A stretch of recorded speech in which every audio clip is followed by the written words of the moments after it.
Hello, friends. My name is Zo. That's Z-O or Z-O for those of you outside of the U.S. Welcome back, and welcome to this bonus episode of Backlist Cinema, the podcast bonus episode number 27. And I want to talk about something that everybody's talking about right now, and I want to give you my impressions on this new movie that just came out. It's called Deadpool and Wolverine. And I don't just want to talk about the movie itself, but I also want to talk about like the larger conversation that sort of surrounds this film. So I'm jacked about this movie. So this is more than just a movie. I feel like this is kind of a cultural moment. And I think what kind of brought this about is that even before the movie was released, some people got to see it early, and they kind of released an avalanche of positive word of mouth and some early positive reviews, and that really got me excited about this movie. And I believe it got a lot of other people excited too. A lot of people feel like Marvel fell off after Endgame, and that Avengers Endgame was a monumental movie, and it's kind of hard for a movie to meet the expectations that Endgame set. So a lot of people may have felt disappointed at the movies that had followed Endgame, but I think it's more like people forget about the movies that they enjoyed after Endgame, and the movies that like flopped for them personally had been amplified. I guess that's the right word. But I don't feel like people are saying Marvel is back, but I don't feel like Marvel came back. I feel like Marvel never left, because most of the movies and TV shows that came after Endgame were movies and TV shows that I enjoyed. And I feel like a lot of other people enjoyed it too. Like, I feel like we all enjoyed Spider-Man Far From Home, and at least I enjoyed Black Widow. I think the majority of us enjoyed Shang-Chi and the Legend of the Ten Rings. I think we enjoyed Spider-Man No Way Home. Not everybody enjoyed Doctor Strange and the Multiverse of Madness, but I certainly liked it. I also like Black Panther, Wakanda Forever.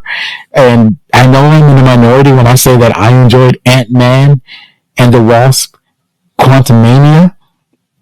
But I think we can all agree that Guardians of the Galaxy Volume 3 was an absolute banger. So those are just some examples of some great movies that had been released after Endgame. So in that vein, I don't feel like Marvel left. I do feel that Marvel has been here all along. Maybe they're not as a lot of their movies did not meet expectations. At least they didn't meet the box office expectations, and I will acknowledge that a lot of people felt like some of the movies fell flat, but I just think that it performed like a normal studio would perform. Like, you're going to have some hits and you're going to have some flops, and I just think that for a lot of people the flops were amplified, and that cast a shadow over the MCU. But I think that with Deadpool and Wolverine, it showed that, for me, like, it never left. People are saying it came back,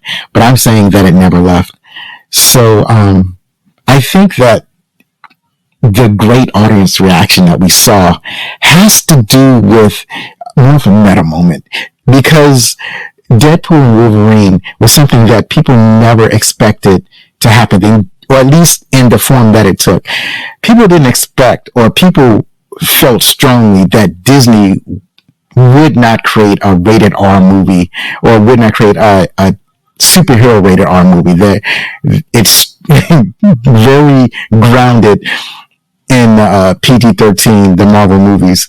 So they didn't think that Disney would have the guts to do that. A lot of people considered the franchise dead when when Disney acquired 21st Century Fox. So the surprise is that Disney went forward and they made a Deadpool movie. They made it rated R, and I think that is part of the excitement. Also, this movie represents certain characters coming back into the MCU, or coming to the MCU for the first time, at least bringing these characters such as the mutants and the Fantastic Four, bringing these characters into the MCU and to see them interact with the established MCU characters. And I think people are excited about that. They're excited to see, like, maybe a Deadpool team up with a Spider-Man, or they're excited to see the mutants maybe team up with the Avengers. They're excited to see things of that nature, and that's what Deadpool and Wolverine represents. So I think that was part of the excitement. That was one of the reasons I believe that there was it had such a huge first weekend opening. So as far as like my impressions, well, before we get to my impressions, let's talk about some of the people who helped create this movie. And this movie, Deadpool and Wolverine, was starring Ryan Reynolds as Wade Wilson / Deadpool, Hugh Jackman as Logan / Wolverine, Emma Corrin as Cassandra Nova, Matthew McFadden as Mr. Paradox, Maureen Baccarin as Vanessa, and Rob Delaney as Peter. Obviously, there are a lot more actors that were featured in this movie, but I don't want to get into spoilers. I'm afraid that if I say anything else, it's spoiler territory, and I want to keep this a spoiler-free experience. Some of you haven't seen it yet, so let's keep it that way. This movie was directed by Sean Levy. Is it Levy or Levi? I did not practice the pronunciation, so we're going to go with Sean Levy.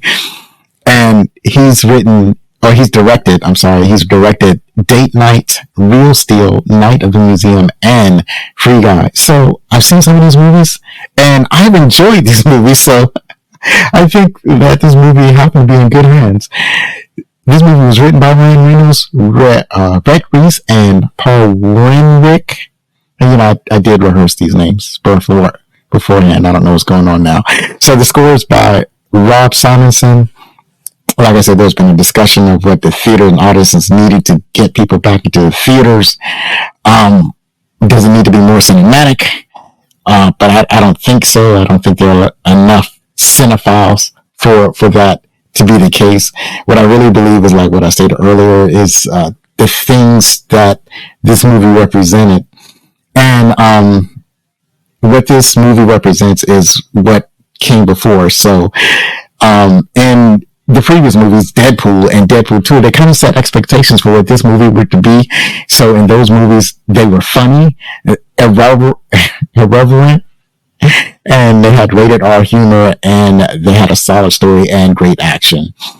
And I believe that this movie follows suit. Also, the movies represent a lot of cameos, some surprises, some Easter eggs, and that creates FOMO. People want to experience this before they are spoiled. So they want to see the movie before they are spoiled. They want to see the surprises, and they have a fear of missing out. And I believe that Deadpool and Wolverine delivers on these fronts. I think everybody who has seen this movie agrees that it has a lot of surprises and it has a lot of great Easter eggs, and it has a lot of incredible cameos. So have fun with that. I believe that this movie has an engaging premise. I feel like it is a love letter to 21st Century Fox. It really feels like the final Fox superhero movie. It doesn't necessarily feel like an MCU movie. It definitely feels every bit as a Deadpool movie. It's very familiar. When you watch this movie, it doesn't suggest that this is a Disney film apart from some cameos and story elements. It feels very much like a Fox produced Deadpool movie. So I think this is a great send-off as a final movie from Fox as a studio, or at least that's what it feels like to me. So I've seen some people claim that this movie lacks style or substance. I've seen some people say that it has no emotional connection, but I disagree with all of that. To the point where I feel like I don't even think they've seen the same movie that I have. So in this movie, Deadpool, or Wade Wilson, definitely has a need. He needs his main desire, it was like he has two main pushes. On the one hand, he wants to feel important. He wants to matter. He wants to matter to his friends, to his family. He wants to matter to his love interest. He wants her to believe that he is important. And so that's what drives him, especially initially in the movie. He's driven to try to do things that would make him important in the eyes of his friends and family. And the other thing that drives him when they are in peril, he's driven to try to save them.